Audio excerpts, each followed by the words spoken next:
Hello दोस्तों, कैसे हैं आप सब लोग और कैसी चल रही है आप लोगों की तैयारी। दोस्तों, आज से हम लोग अपने सेशंस में इंडियन इकोनॉमी की शुरुआत कर रहे हैं। आज हमारा लेक्चर नंबर 1 होगा, जिसमें हम लोग बात करेंगे व्हाट इज इकोनॉमिक्स, इकोनॉमिक्स क्या होता है। ठीक है, इनिशियल बेसिस पे हम लोग फंडामेंटल्स ऑफ मैक्रो इकोनॉमिक्स के बारे में आज शुरुआत करेंगे।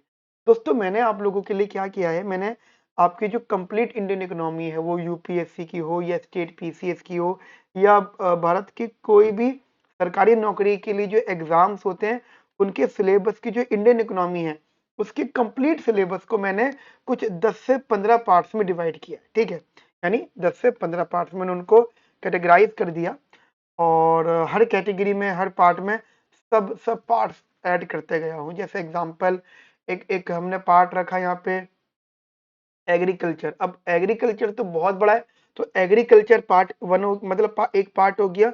उसके अंदर सब पार्ट्स हो गए, उनके सब पार्ट के भी सब सब पार्ट्स हो गए। ठीक है, तो वो पार्ट 1 हो गया आपका। ऐसे ही पार्ट एक और पार्ट है, जैसे बैंकिंग सिस्टम या बैंकिंग सेक्टर।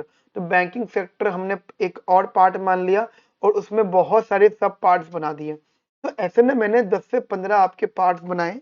तो आज जो मैं स्टार्ट कर रहा हूँ, वो पार्ट 1 स्टार्ट कर रहा हूँ बेटा। ठीक है, पार्ट 1 जिसमें हम लोग फंडामेंटल्स ऑफ मैक्रो इकोनॉमिक्स पढ़ेंगे।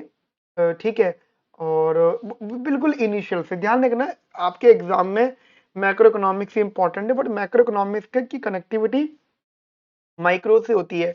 और जब आप ये दोनों टॉपिक्स को समझ जाओगे, तो आप ध्यान रखना, आप फिर इंडियन इकोनॉमी को पढ़ना शुरू करोगे। Indian economy is what? Indian economy Bharat की अर्थव्यवस्था, जिसमें आप लोग हर चीज को इंडिया के कंटेक्स्ट में पढ़ोगे। ठीक है, और मेनली आखिर में आप इकोनॉमिक सर्वे, बजट, ठीक है, जब ये पढ़ोगे तो आपको फिर सब कुछ कनेक्टेड दिखेगा। तो वही चीज आप लोग अपने माइंड में रखिएगा। तो आज से हम लोग पार्ट 1 स्टार्ट कर रहे हैं, और मैं जैसे पार्ट 1 कंप्लीट हो जाएगा तो फिर उसके मैं पास्ट ईयर क्वेश्चंस भी आपको करवाता चलूंगा। जैसे मैंने आपको part wise past year questions, previous year questions भी करवाता चलूंगा। और एक बार जब हमारा सिलेबस कवर हो जाएगा, देन फिर हम लोग यहाँ पे मॉक टेस्ट सीरीज शुरू कर देंगे। तो आपको को करना यही है कि सारे के सारे लेक्चर्स को बहुत ध्यान से देखना है, बढ़िया बढ़िया से देखना है, बढ़िया से समझना है, और कॉपी में भी बढ़िया बढ़िया से नोट्स बनाने हैं। जो नोट्स आपके होंगे, वो दुनिया में सबसे अच्छे नोट्स होते हैं, ध्यान रखना। किसी के नोट्स अब सबसे अच्छे नहीं होते, जो हमारे खुद के नोट्स होते हैं वो दुनिया के सर्वश्रेष्ठ नोट्स होते हैं। ठीक है, तो शुरुआत करें हम लोग अपने जल्दी से पढ़ना। तो सबसे पहला जो टॉपिक हमारे सामने रहेगा, दैट इज इकोनॉमिक्स। क्या होता है, व्हाट इज इकोनॉमिक्स? देखो, ये जो इकोनॉमिक्स का कंसेप्ट है, ये आपने पहले भी पढ़ा हुआ है इनिशियल इनिशियल क्लासेस में, अपने एकेडमिक्स में अप टू 12th तक में आपने पढ़ रखा है। अगर आपके पास इकोनॉमिक सब्जेक्ट था। इकोनॉमिक्स बेसिकली होता है क्या, ध्यान रखना, एक प्रकार का सिस्टम होता है, एक प्रकार का साइंस होता है, जिसमें ये स्टडी करते हैं कि किस प्रकार किसी भी इकोनॉमी, किसी भी नेशन की सोसाइटी अपनी स्केर्स रिसोर्सेज को, क्या बोला मैंने, स्केर्स रिसोर्सेज को फुल्ली यूटिलाइज करेगा। मैं एक वर्ड रिपीट कर रहा हूँ, स्केर्स रिसोर्सेज। समझना, कोई भी पूछे कि what is economics, economic, that it means what, that the decision of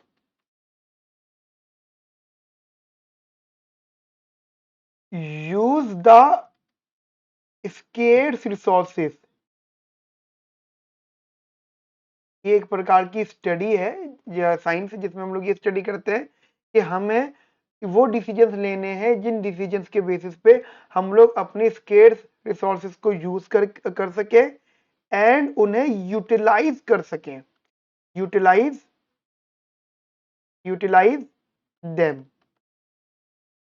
ठीक है, अब आपके मन में डाउट आ रहा होगा कि सर, ये जो आपने वर्ड लिखा है स्केर्स रिसोर्सेज, इसका मतलब क्या होता है? देखो, इसका मतलब ये बिल्कुल भी नहीं होता कि हमारे पास में रिसोर्सेज कम है ना। इसका मतलब ये होता है कि हमारे पास कितने भी रिसोर्सेज हैं, लेकिन अगर हम उनका यूटिलाइजेशन नहीं कर पा रहे हैं, तो इसका मतलब ये है कि मान लीजिए मेरे पास में इतना बड़ा लैंड है। ठीक है, लेकिन मुझे इंफॉर्मेशन ये है कि मैं सिर्फ इतने ही लैंड को इस्तेमाल कर सकता हूं। मुझे इन्फॉर्मेशन यही है। तो ये एक बहुत बड़ा डिसीजन होता है कि अगर मुझे ये गलत फहमी है कि मैं सिर्फ इतने बड़े जो है लैंड को इस्तेमाल कर सकता हूँ इस पूरे में से, तो इसको मुझे किस प्रकार इस्तेमाल करना है, ठीक है, जिससे कि मैं पूरे लैंड को यूटिलाइज कर सकूं। यूटिलाइज का मतलब उससे ज्यादा से ज्यादा फसल उगा सकूं। अब एक बड़ा इंटरेस्टिंग सा कंसेप्ट होता है कि हमारे वर्ल्ड में कुछ कंट्रीज होती हैं। देखो, हर कोई कंट्री मैटर करता है कि कुछ कंट्रीज अमीर हैं, कुछ कंट्रीज गरीब हैं, और ध्यान रखना उनकी अमीरी और गरीबी इसी चीज पे डिपेंड करती है कि वो अपनी रिसोर्सेज को किस प्रकार जो है इस्तेमाल कर रहे हैं। जैसे हमें पता है कि कुछ रिच कंट्रीज हैं वर्ल्ड में। अब रिच कंट्रीज वो भाई है जिन्होंने अपनी रिसोर्सेज को बहुत बढ़िया तरीके से इस्तेमाल कर लिया। कौन सी हो सकती हैं, दैट इज कौन सी हो सकती हैं, इमेजिन, सोचो सोचो। अरब कंट्रीज, है ना, गल्फ कंट्रीज, उनको पता है कि उनके पास में रिसोर्सेज है, क्रूड ऑयल है ना, पेट्रोलियम, है ना। आपने सुना होगा ओपेक का भी नाम आपने सुना होगा। ओपेक इनकी ऑर्गेनाइजेशन बनी हुई है। तो इनको पता है कि इनके पास जो रिसोर्सेज है उसका यूटिलाइजेशन किस प्रकार करना है। तो आप देखो इनकी मोनोपोली है और बढ़िया कमा रहे हैं ये। तो ये रिच कंट्रीज हैं। या आप ये कह सकते हो आप काफी सारी यूरोपियन कंट्रीज हैं, ठीक है, यूरोपियन कंट्रीज हैं और नॉर्थ अमेरिकन कंट्रीज हैं, ठीक है, यूरोपियन या फिर north American countries, right, north American countries वो अमीर हैं। और उनका अमीर होने का रीजन ये भी हो सकता है क्योंकि उनकी पर कैपिटा इनकम हाई है। पर कैपिटा इनकम आगे चल के जब हम लोग बात करेंगे तो डेटा की भी बात करेंगे, ठीक है। आज से तो डेटा नहीं कर रहे हम लोग, पर आगे चल के हम डेटा की बात करेंगे। उनकी पर कैपिटा इनकम भी हाई है, ठीक है। और ध्यान रखना क्योंकि उनकी पर कैपिटा इनकम हाई है इसलिए उनका स्टैंडर्ड ऑफ लिविंग भी हाई है। स्टैंडर्ड ऑफ लिविंग वो भी बेटा इनका हाई है, इज ऑल्सो हाई। तो इस वजह से भी वो लोग अमीर हैं और क्योंकि वो अपनी रिसोर्सेज को बहुत अच्छे से इस्तेमाल कर रहे हैं। उसी के कॉरस्पॉन्डिंगली कुछ गरीब कंट्रीज हैं। आप कोई भी गरीब कंट्री का जो है एग्जाम्पल माइंड में सोच सकते हो। अगर आप देखो तो बड़े लेवल पे अफ्रीका की काफी सारी कंट्रीज जो हैं वो गरीब है, ठीक है। मैनी अफ्रीकन कंट्रीज, बहुत सारी अफ्रीकन कंट्रीज, अफ्रीकन कंट्रीज या आप कह सकते हो लैटिन अमेरिकन कंट्रीज, ठीक है, ये गरीब है। इनका आप कह सकते हो पर कैपिटा इनकम भी कम है, ठीक है, और उनका स्टैंडर्ड ऑफ लिविंग भी कम है। इवन उन्होंने उनको खाने पीने के लिए भी काफी सारी रिसोर्सेज नहीं है। लेकिन ऐसा नहीं होता कि उनके पास रिसोर्सेज नहीं है, रिसोर्सेज तो हैं, लेकिन उनको पता नहीं है कि उनको इस्तेमाल किस प्रकार किया जा सकता है। तो ये भी स्केर्स रिसोर्सेज का ही पार्ट होता है, ठीक है। स्केर्स रिसोर्सेज का, जैसे कुछ लोग आपने कंजूस देखे होंगे, पैसा बहुत होता है लेकिन वो अपने पैसे को सही ढंग से इस्तेमाल नहीं कर पाते। तो वो उन मतलब उन्हें लगता है उनके पास पैसा कम है जबकि उनके पास बहुत पैसा होता है, हमेशा होते रहता है ना। उसी उन्हीं की बात कर रहा हूँ, ठीक है। तो मैं उन्हीं उन्हीं लोगों की बेसिकली यहाँ पे बात कर रहा हूँ। लेकिन जैसे जैसे एक तो ये हो गया, तो ये कंट्रीज अमीर और गरीब। अब ये अमीर गरीब किस बेसिस पे, इसी बेसिस पे कि क्योंकि वो शायद ये डिसीजन नहीं ले पाए कि उनकी इकोनॉमी में उनके लिए जो रिसोर्सेज हैं उन्हें अपनी रिसोर्सेज को किस प्रकार इस्तेमाल करना चाहिए जिससे कि उनकी जो है प्रोडक्शन अच्छी से अच्छी हो पाए, पर कैपिटा इनकम अच्छे से अच्छा हो पाए, स्टैंडर्ड ऑफ लिविंग भी अच्छे से अच्छा हो पाए। और बड़ी हैरानी वाली बात पता है क्या है, ये जो अफ्रीकन कंट्रीज हैं, ये जो अफ्रीकन कंट्रीज हैं, अफ्रीकन कंट्रीज ये अमीर हैं रिसोर्सेज में, ठीक है। They are rich in resources, they are rich in resources. कौन कौन सी रिसोर्सेज बेटा, कौन कौन सी रिसोर्सेज, बहुत सारी रिसोर्सेज इनके पास। जैसा आप कह सकते हो कोल है इनके पास, कोयला और है, ठीक है, मिनरल्स रिसोर्सेज इनके पास, राइट, एंड आयरन है या अदर मेटल्स है, आयरन है और एंड अदर मेटल्स, काफी सारे इनके पास में बहुत सारे मेटल्स हैं, अमीर है। बट अब वही वाली बात आ जाती है कि उनको ये नहीं पता कि उन अपने इन रिसोर्सेज को इस्तेमाल किस प्रकार करना है। वहीं अगर आप देखोगे सऊदी अरेबिया को,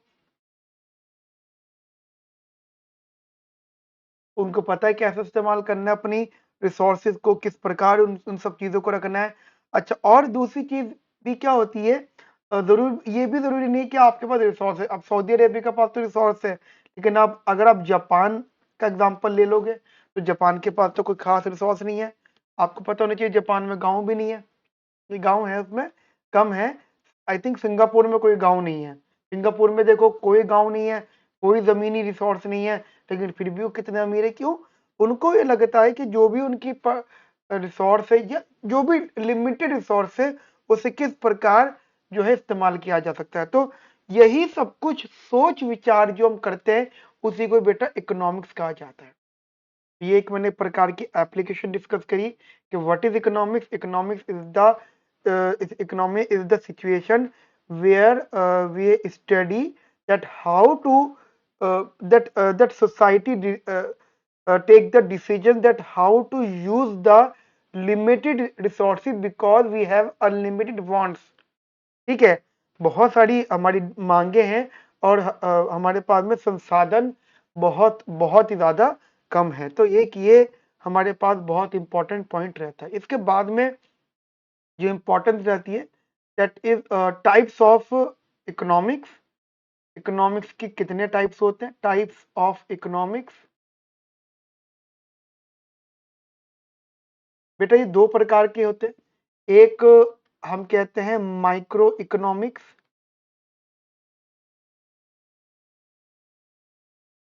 और एक हम नाम लेते हैं मैक्रो इकोनॉमिक्स। ठीक है बेटा, ये दो प्रकार के होते हैं, एक होता है माइक्रो इकोनॉमिक्स और एक होता है मैक्रो इकोनॉमिक्स। देखो, माइक्रो इकोनॉमिक्स का मतलब हो जाता है कि जब भी हम लोग इंडिविजुअल लेवल पे बात करते हैं, इंडिविजुअल कंज्यूमर की बात करते हैं, इंडिविजुअल फर्म की बात करते हैं, इंडिविजुअल प्रोड्यूसर की बात करते हैं, इनफैक्ट कभी कभी इंडिविजुअल मार्केट की बात करते हैं, तो हमें वहां पे इन सब की सारी प्रॉपर्टीज को, सारे कंपोनेंट्स को, सारे अधिकारों को, सारे राइट्स को, सबको एनालाइज करना पड़ता है। और इनके जो भी डिमांड सप्लाई, अब कंज्यूमर है तो उसकी डिमांड, सप्लायर है तो उसकी सप्लाई, है ना, प्रोड्यूसर है तो उसकी प्रोडक्शन, इंडिविजुअल लेवल पे हम लोग इनको एनालाइज करते हैं। और फिर यही एनालाइजेशन हेल्प करता है जब हम लोग एग्रीगेट लेवल पे डिसीजन लेते हैं, मैक्रो इकोनॉमिक डिसीजंस। ठीक है, that is it is the study. Micro economics क्या है? It is the study, it is the study. ये जो मैं आप लोगों के लिए नोट्स बना रहा हूं ना दोस्तों, ये नोट्स आपको बहुत अच्छे से तैयार करना है। ठीक है, it is the study, it is the study of decisions, of decisions that people that people that people and businesses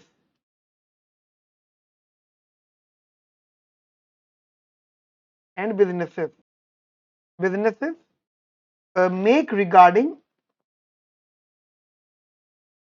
make regarding the allocation of resources, the allocation of resources, allocation of resources and prices of the goods, prices of the goods। ठीक है, क्योंकि ये तो अब हमने जो है firm side देखा। अब हम अगर कंज्यूमर की साइड देखेंगे तो कंज्यूमर का भी यही कंसेप्ट रहता है कि उसको अपने इंडिविजुअल लेवल पे क्या डिमांड करनी है। ठीक है, और वो जो प्राइस उस पे कर सकता है। फिर law of demand, consumer equilibrium, ठीक है, one good economy, two good economy, after that production, cost, revenue, markets, demand, supply, everything. तो सब कुछ जो भी हमारा इंडिविजुअल लेवल पर होता है उससे हम लोग यहाँ पे माइक्रो इकोनॉमिक्स का नाम देते हैं। आगे चल के माइक्रो इकोनॉमिक्स जो है कम होता जाएगा और मैक्रो इकोनॉमिक्स आपका बढ़ता जाएगा। उसी प्रकार हमारे पास यहाँ पे मैक्रो इकोनॉमिक्स है बेटा, and you all know very well what do mean by macro economics. First of all, UPSC syllabus is only the macro economics, सब कुछ आपको यहाँ पढ़ना है मैक्रो पे। हाँ, माइक्रो इकोनॉमिक्स आपकी कहाँ इंपॉर्टेंट है, यदि आप यूपीएससी में इकोनॉमिक्स एज ऑप्शनल लेते हो तो माइक्रो एक सब्जेक्ट आएगा, वहां आपको इसको इंडिविजुअल लेवल पे पढ़ना है, ठीक है। एंड माइक्रो इकोनॉमिक्स की अगर हम लोग यहाँ पे बात करते हैं तो it is basically national economy as a whole. हम मैक्रो इकोनॉमिक्स को मानते हैं एज अ होल, ठीक है। डिसीजंस लिए जाते हैं कंप्लीट इकोनॉमी के एक साथ, मतलब कंप्लीट इकोनॉमी के लिए एम्प्लॉयमेंट क्या होना चाहिए, इन्फ्लेशन इतना ज्यादा है तो क्यों है, मतलब मैं ये बोलूं कि मुझे महंगाई दिख रही है, तुम इस बेसिस इससे कोई फर्क नहीं पड़ता। इस महंगाई इस चीज की वजह से नहीं निकाली जाती, महंगाई निकाली जाती है एग्रीगेट लेवल पे कि इकोनॉमी में सबको कैसा महसूस हो रहा है, ठीक है। एग्रीगेट लेवल पे महंगाई निकाली जाती है, लोगों की कंजम्पशन क्या है, ठीक है। और जनरली आपको पता है कि कंजम्पशन, हम जो चीजों को इस्तेमाल करते हैं, क्योंकि इकोनॉमी के अंदर जिस चीज की डिमांड होगी वह तो प्रोड्यूस होगा। एंड आफ्टर दैट क्या इकोनॉमी में इंटरेस्ट रेट होना चाहिए, सेंट्रल बैंक क्या मनी सप्लाई करे, ठीक है, कितना मनी सप्लाई करे, गवर्नमेंट क्या डिसीजन ले, स्कूल जो गवर्नमेंट बना रही है वो किस बेसिस पे बने, हॉस्पिटल कितने बनने चाहिए, रोड्स वगैरह, everything which is connected as a whole, that is known as macro economics, ठीक है। एक छोटा सा नोट जो आपको काफी ज्यादा सपोर्ट करेगा यहाँ पर, राइट। आप इस चीज को आप अपने माइंड में रखिएगा, that is macroeconomics examines a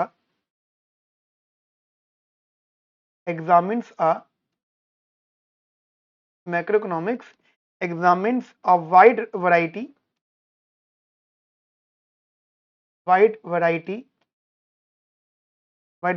of areas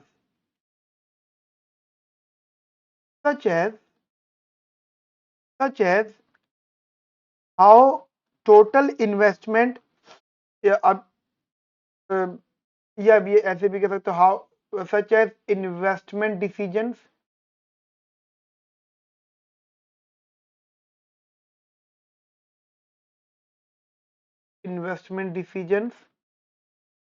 ठीक है, मनी सप्लाई डिसीजन,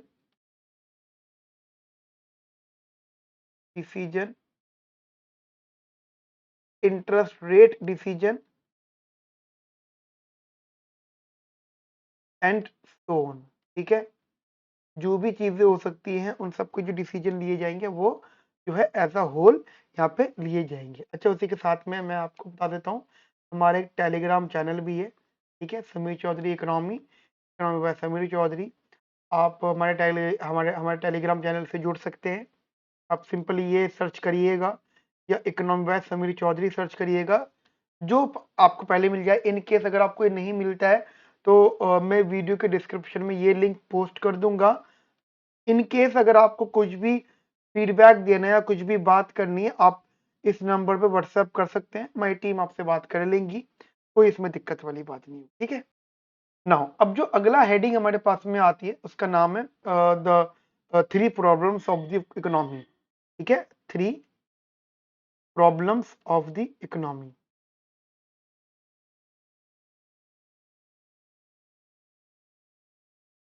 ठीक है। हेडिंग लिखिएगा three problems of the economy. देखिए, वर्ल्ड में जितने भी नेशंस हैं, जितने भी कंट्रीज हैं, वो भले ही कैपिटलिस्ट इकोनॉमी हो, ठीक है, या फिर वो सोशलिस्ट इकोनॉमी हो, या वो मिक्स्ड इकोनॉमी हो, या वो ट्रिबल इकोनॉमी हो, किसी भी प्रकार का नेशन हो, किसी भी प्रकार की इकोनॉमी हो, कंट्री हो, उन सबके पास में ये तीन जो प्रॉब्लम्स होती हैं, वो सबके सब ये तीन प्रॉब्लम्स को फेस करते हैं। जैसे जैसे कि ये बात तो पता है कि सबके पास में रिसोर्सेज कम है, ठीक है। अगर किसी के पास ज्यादा भी तो उसको फिर भी कम लगेगा, क्योंकि उसे वर्ल्ड लेवल पे compete भी करना फिर बाद में, राइट। तो उनके पास में रिसोर्सेज कम है, तो उन रिसोर्सेज को किस प्रकार वो इस्तेमाल करें जिनसे कि ये जो तीन प्रॉब्लम है ये भी सॉर्ट आउट हो सके। बहुत सारी बहुत इंपॉर्टेंट बात है ये वाली। जैसे पहली प्रॉब्लम हमारी, व्हाट टू प्रोड्यूस, क्या बनाएं, ठीक है, देखिए सबसे इंपॉर्टेंट बात है कि हमें बनाना क्या है। आप ये इमेजिनेशन करो, सोचो। लेट सपोज आपके गार्जियन है, वो मतलब कुछ दिन के लिए घर से बाहर गए हैं या शहर से बाहर गए, और आप घर में सबसे बड़े हैं, और आपके 2-3 भाई बहन और भी हैं। मान लो 3 भाई बहन है या 2 भाई बहन है, और आप सबसे बड़े हो।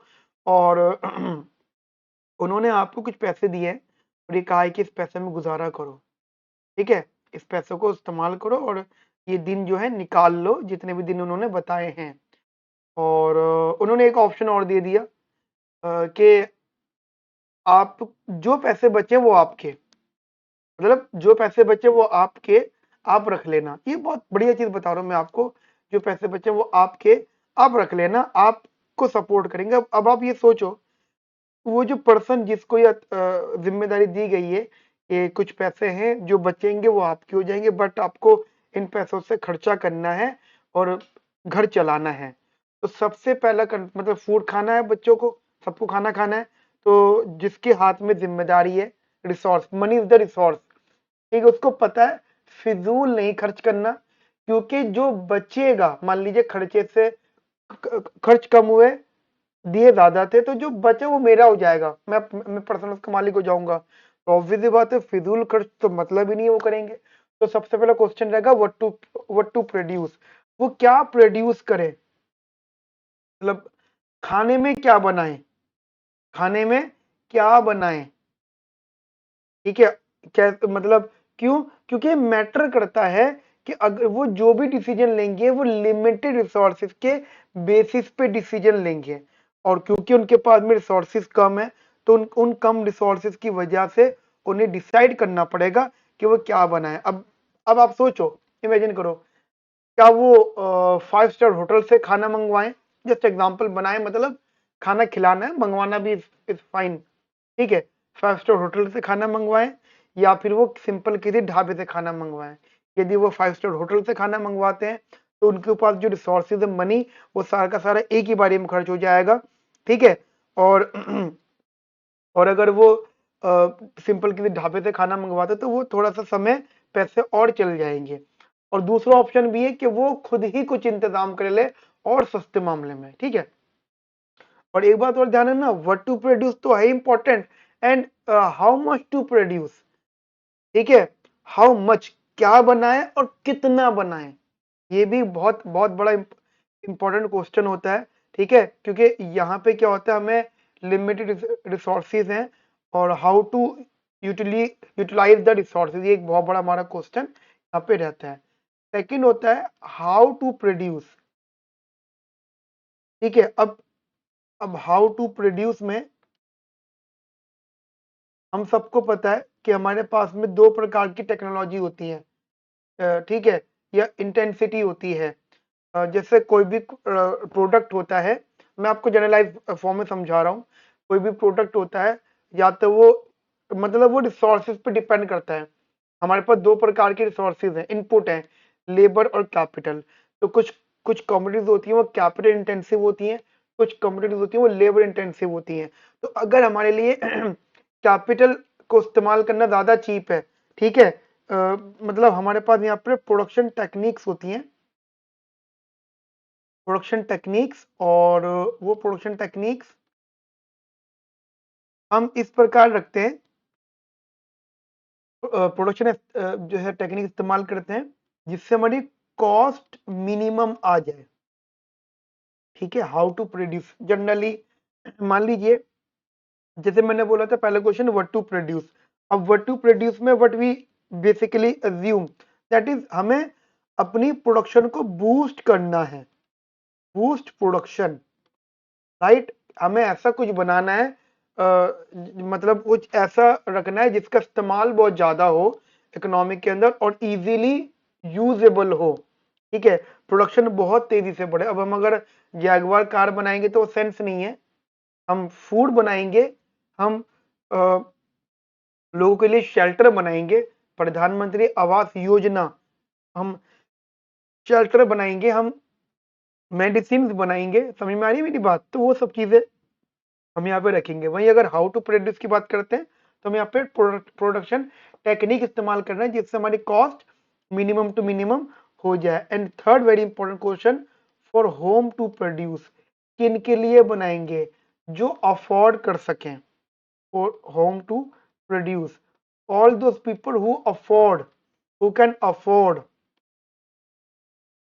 अब अफोर्ड का मतलब पैसे से नहीं होगा, अफोर्ड का मतलब यहां पर ये भी होगा कि डाइजेस्ट भी कर जाएं। जैसे अब घर में ही हम उसी एग्जांपल की बात कर लेते हो जो मैंने एग्जांपल लिया था। अब 3 भाई बहन है, उनमें से एक वेजिटेरियन है, मतलब वो नॉन वेज नहीं खाता, और उसने भाई ने मान लो चीप कॉस्ट के चक्कर में नॉन वेज मंगवा लिया, एग्जांपल दे रहा हूं मैं आपको, और एक नहीं खाता। तो ये मैटर करता है किसके लिए मंगवाया जा रहा है। You can afford, afford in what sense, digest भी कर जाए, है ना, एडजस्ट भी कर जाए, हु कैन एडजस्ट। ठीक है, समझ में आई मेरी बात। तो ये भी बहुत बहुत ज्यादा इंपॉर्टेंट कंसेप्ट होता है कि क्या बनाए, कैसे बनाए और किसके लिए बनाए। क्लियर है मेरी बात आप लोगों को बढ़िया तरीके से। चलिए आगे बात करते हैं। एक और हमारे पास में इंपॉर्टेंट क्वेश्चंस जो चीजें रहती हैं बेटा, that is the economic system. ठीक है, क्या है, इकोनॉमिक सिस्टम। देखो इकोनॉमिक सिस्टम बेसिकली होता है क्या, हमारे पूरे विश्व में, पूरे वर्ल्ड में 3 प्रकार की इकोनॉमिक सिस्टम चलते हैं। एक चलता है हमारा कैपिटलिस्ट इकोनॉमिक सिस्टम, एक चलता है हमारा सोशलिस्ट इकोनॉमिक सिस्टम, एक चलता है हमारा मिक्स्ड इकोनॉमिक सिस्टम। तो हमारे 3 प्रकार के सिस्टम चलते हैं। अब ये भी मैटर करता है कि कैपिटलिस्ट इकोनॉमिक सिस्टम क्या होता है। कैपिटलिस्ट इकोनॉमिक सिस्टम होता है जहां पे मार्केट को जो है ये आजादी दे दी जाती है कि मतलब आपको डिसीजन लेने, पर मार्केट को ध्यान में रखते हुए डिसीजन लेने, मार्केट को ध्यान में रखते हुए डिसीजन लेने, या प्रॉफिटेबल डिसीजंस लेने हैं। हम लोग कैपिटलिस्ट इकोनॉमी को कभी कभी मार्केट इकोनॉमी के नाम से भी जानते हैं। अगर मैं आपको और थोड़ा सा समझाऊं तो हम लोग यूएस को कैपिटलिस्ट इकोनॉमी या मार्केट इकोनॉमी कहते हैं, क्योंकि मैं एग्जांपल आपको बताऊं, वो डेवलप्ड कंट्री है। तो डेवलप्ड कंट्री है तो उनकी तो पर कैपिटल इनकम बहुत अच्छी होगी, तो वहां के लोग तो कहते हैं कि हमें high profile, high technological goods बना के दो, महंगे महंगे गुड बना के दो, हम बिल्कुल कंज्यूम करेंगे। वहां पे कॉस्ट ऑफ लिविंग हमारे हिसाब से बहुत महंगा, पर वहां के लोगों के लिए बहुत कंफर्ट जोन में। तो बेसिकली है क्या, मार्केट इकोनॉमी का मतलब होता है कि जितने भी डिसीजंस लिए जाएंगे वो गवर्नमेंट ना लेकर, गवर्नमेंट नहीं लेगी वो कोई भी डिसीजन, वो सबके सब जो डिसीजंस होंगे वो कौन लेगा गाइस, वो सबके सब डिसीजंस लेंगे मार्केट। ठीक है, वो डिसीजन लेंगे मार्केट, और मार्केट यहाँ पे सारे के सारे डिसीजन लेने के बाद में जो उनके हिसाब से प्रॉफिटेबल होगा वही सब कुछ जो है डिसाइड करेगी। ठीक है, तो इकोनॉमिक सिस्टम जब अगर हम मेनली बात करें तो ये सिस्टम 2 प्रकार के होते हैं। एक होता है हमारा कमांड इकोनॉमी, हम इसे कमांड इकोनॉमी के नाम से जानते हैं। कमांड इकोनॉमी मतलब सोशलिस्ट इकोनॉमी।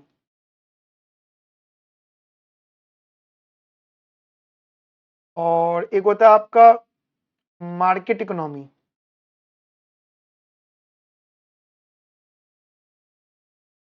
ठीक है, मार्केट इकोनॉमी, मार्केट इकोनॉमी को हम लोग कैपिटलिस्ट इकोनॉमी भी कहते हैं। क्या कहते हैं इसे हम गाइस, कैपिटलिस्ट इकोनॉमी। अगर मैं एग्जांपल दूं तो China is the best example, और यूएस यहाँ के लिए बेस्ट एग्जांपल है। अब एक एक करके बात समझना, यहाँ पे देखो होता है क्या है, अगर मैं इन दोनों का पार्टीशन कर दूं एग्जाम पॉइंट ऑफ व्यू से, दोनों को अगर डिवाइड कर दूं तो जो कमांड इकोनॉमी होती है, यहाँ पे जो गवर्नमेंट होती है, government takes all the decision. ठीक है, सारे डिसीजंस गवर्नमेंट लेती है। अब जो है, और वो जो होते हैं लोगों के लिए होते हैं। They are focused on those things जो लोगों के लिए प्रॉफिटेबल हो। प्रॉफिटेबल मतलब वेलफेयर। ठीक है, ध्यान रखना, डिसीजंस वो वेलफेयर के बेसिस पे बात करते हैं। वेलफेयर का मतलब ये होता है लोगों के हित में। ठीक है, और दूसरी चीज ये डिसीजन लेते हैं अबाउट द प्रोडक्शन, क्या क्या प्रोडक्शन होना चाहिए एंड उसका डिस्ट्रीब्यूशन, प्रोडक्शन क्या हो और उसका उस प्रोडक्शन का डिस्ट्रीब्यूशन क्या हो। अच्छा, गवर्नमेंट क्या कर लेती है इन सिचुएशंस में, क्योंकि गवर्नमेंट को पता है कि अगर हमें अपनी चलानी है तो अपनी चलाने के लिए हमें जोरदार धमाकेदार होना भी चाहिए, मजबूत होना भी चाहिए। तो गवर्नमेंट क्या करती है, वो सबसे पहले अगर उसे मौका मिलता है कि अब आपको सोशलिस्ट इकोनॉमी की तरह काम करना है, तो वो जितने भी एंटरप्राइजेस होते हैं या जितने भी इनपुट्स होते हैं, बिजनेसेस होते हैं मेजर लेवल के, सारे नहीं, मेजर लेवल के, उन सबको खरीद लेती है, ओन करती है। ठीक है, मीन्स ऑफ प्रोडक्शन को ओन करती है, रिसोर्सेज को ओन करती है, ऑपरेट करती है, और गवर्नमेंट हर चीज के लिए आंसरेबल होती है कि इकोनॉमी में अगर कोई भी प्रकार के लोगों के लिए मिस हैपनिंग है तो वो क्यों है। जैसे चाइना है, चाइना में आपको पता होना चाहिए कि चाइना में जितने भी डिसीजन लिए जाते हैं तो वो लोगों के लिए लिए जाते हैं, क्योंकि चाइना में सोशलिस्ट इकोनॉमी है। यदि वहां पे किसी प्रकार की भुखमरी होती है या किसी प्रकार की प्रॉब्लम होती है, मिसहैपनिंग होती है, वो तो चाइना की जो गवर्नमेंट है वो आंसरेबल होती है। ठीक है, तो बेसिकली होता है क्या है, in this economy, command economy, government owns government owns most of the means of production, most of means of production, जिसमें मेजर आ जाते हैं लैंड एंड कैपिटल। ठीक है, मेजर ये आ जाते हैं land and capital, and also they owns and direct the operation enterprises, operations enterprises। ठीक है, वो डायरेक्टली जो मतलब डायरेक्ट करती है और ऑपरेट करती हैं। ठीक है, खरीदती हैं, एंटरप्राइजेस को चलाती हैं। ठीक है, and no doubt government is basically answerable for all such things. वहीं अगर मैं बात करूं कैपिटलिस्ट इकोनॉमी की, ध्यान रखना कैपिटलिस्ट इकोनॉमी के अंदर फर्म्स, ये जितने मैं नोट्स आपको लिखवा रहा हूँ ना दोस्तों, तो बढ़िया से नोट करना। ठीक है, ये आपके पेपर में बहुत काम आएंगे। फर्म्स एंड इंडिविजुअल या इंडिविजुअल्स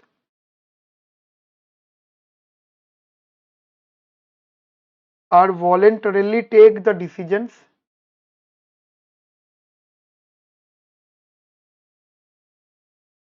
take the decision। अच्छा, एक ना टीचिंग पैटर्न ये भी होता है कि मैं भी इस्तेमाल करता हूँ, ऑब्वियस सी बात है, कि वो बोर्ड पे या शीट पे लिखा लिखा लिया लिख कर लिया हो और उसी को अंडरलाइन करके ओरली डिस्कशन कर लो। वो भी अच्छा होता है, वो टीचर के लिए बहुत आसान हो जाता है, लिखी लिखाई चीज़ है। मैंने मैंने भी किया, बड़ा मजा आता है क्योंकि बहुत आसान होता है।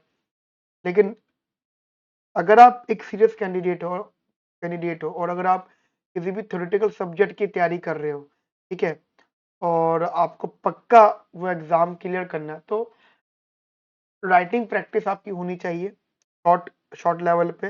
वो तभी पॉसिबल है जब हम क्लास में लिखेंगे, क्योंकि अगर मैं वैसे पढ़ाता हूँ ना तो आपका इंटरेस्ट नहीं बनेगा, अभी थोड़ा सा बोरिंग लगेगा, लेकिन जब हैबिट बन जाएगी तो सारी बातों को नोट करना सीख जाओगे और यही हैबिट आपके एग्जाम में बहुत सपोर्ट करेगी। तो इसलिए मैं ये पैटर्न रख रहा हूँ कि मैं लिख रहा हूँ और मैं खुद भी लिख रहा हूँ। इससे क्या होगा, आपको लगेगा कि यार ये बंदा लिख रहा है तो हम भी लिखते हैं। ठीक है, इस वजह से मैं भी लिख रहा हूँ। Take the decision about consumption and production, about consumption and production, consumption and production। ठीक है, सेकंड पॉइंट है, ये मैंने कुछ पॉइंटर्स आपके लिखे। firms produce firms produce the commodities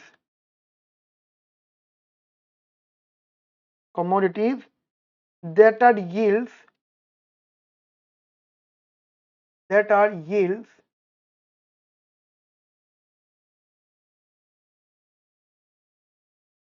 yields the highest profit, highest profit highest profit by the least cost technique, by the least cost techniques, ठीक है। एंड कंजम्पशन डिटरमाइंड, लिखेगा consumption determined by individuals and on their and individuals income individuals and on their income, wages, wealth income, मतलब मान लो किसी के पास property है तो उसका क्या रेंट वगैरह आ रहा है तो वेल्थ इनकम भी होती है, किसने इन्वेस्ट कर रखा तो वहां से रिटर्न, ठीक है, वेल्थ इनकम एक्सेट्रा। इन सब चीजों पे ये सब चीजें डिपेंड करती है। इस केस में जो गवर्नमेंट होती है वो अपने हाथ खड़े कर लेती है और इसी को अपनी इकोनॉमिक्स में लेविस फेयर के नाम से भी जाना जाता है, जो कि हमारी क्लासिकल इकोनॉमी थी, ठीक है। That is government keeps it's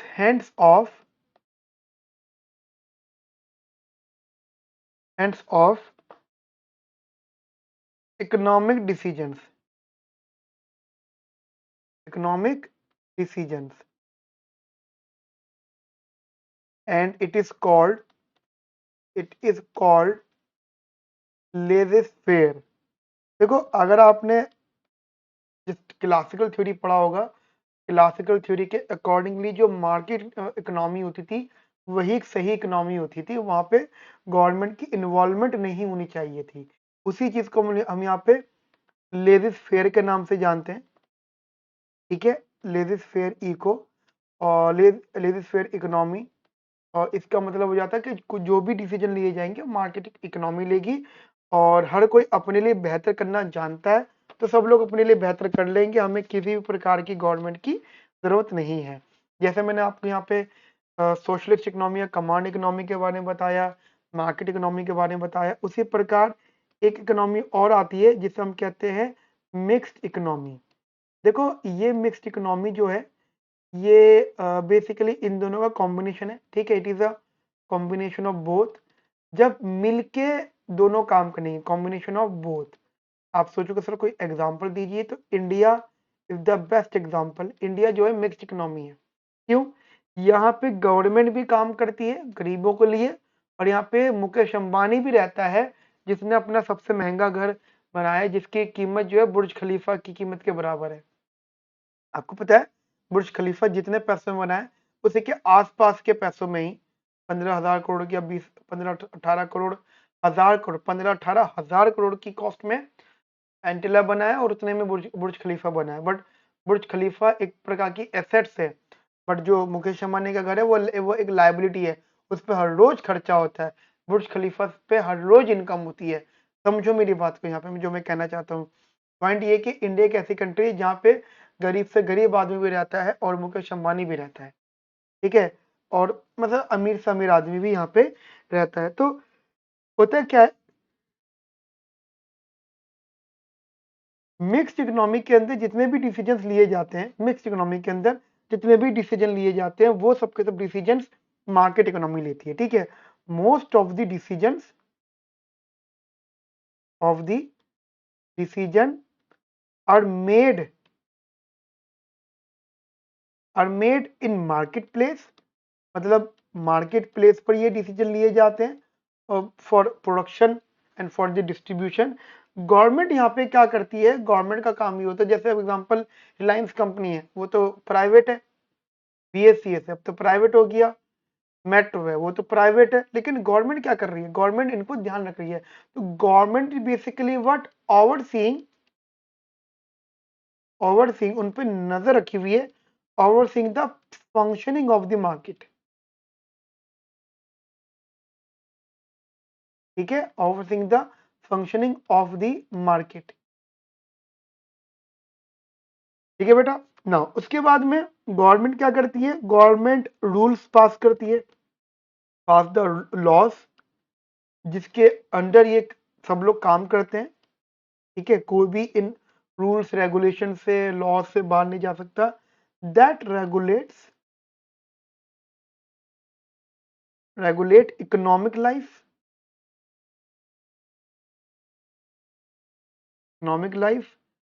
produce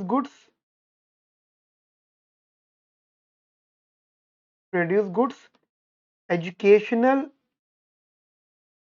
educational services and important level पे पुलिस सर्विसेज, जिसमें आप आर्मी डिफेंस वगैरह सब कुछ कह सकते हो, मतलब इसमें सब कुछ आ जाता है, ठीक है। तो ये हमारी एक प्रकार की मिक्स्ड इकोनॉमी थी, और ये आपको पता है कि आज की डेट में वर्ल्ड की अधिकतर कंट्रीज जो है वो मिक्स्ड इकोनॉमी का पार्ट है, ठीक है। मिक्स्ड इकोनॉमी क्या होता है? Combination of both capitalist economy और आपका जो है कमांड इकोनॉमी, ठीक है। तो इनका एक कॉम्बिनेशन होता है। का बेस्ट एग्जांपल इंडिया। तो आज हमने जो डिस्कशन किया, हमने आज अपना लेक्चर नंबर 1 डिस्कस किया। ऐसे छोटे छोटे लेक्चर्स लूंगा मैं 30-40 मिनट के, जिसमें मैं आपको काफ़ी सारा डिस्कस कर लूंगा, जिससे कि आपकी नॉलेज बिल्डअप हो, राइट। मिलते हैं नेक्स्ट सेशन में, और नेक्स्ट सेशन में हम लोग सेक्टर्स ऑफ द इकोनॉमी के बारे में डिस्कस करेंगे। Okay friends, have a nice day, thank you, bye, take care.